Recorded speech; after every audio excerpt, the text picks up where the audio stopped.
The basic idea is to present a picture of the world that looks kind of like this.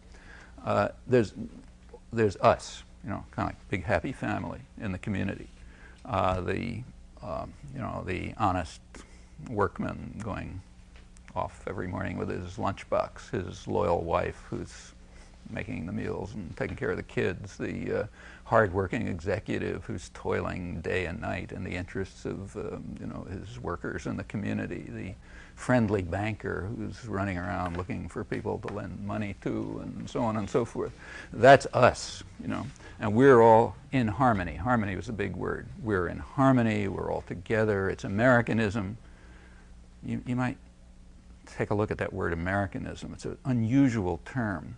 It's the kind of term that you only find in totalitarian societies, as far as I know. So like in the Soviet Union, anti-Sovietism was considered the gravest of all crimes, and the Brazilian generals had some concept like that, anti-Brazilian.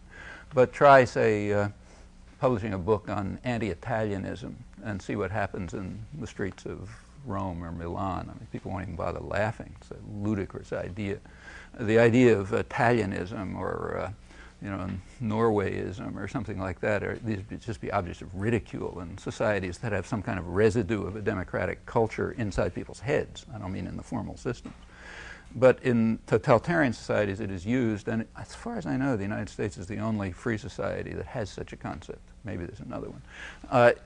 You might try it in places But anyhow, Americanism is an anti-Americanism and un-Americanism and so on. These are concepts which go along with harmony and getting rid of those outsiders and all that kind of stuff.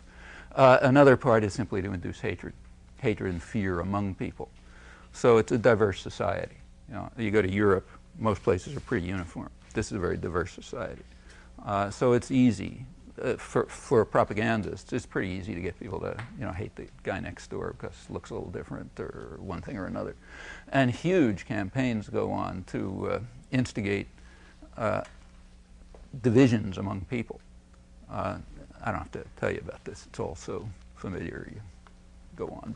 But these are very natural techniques of social control. Now, if you can't control people by force, you have to control their minds. You have to control their attitudes. You have to, exactly like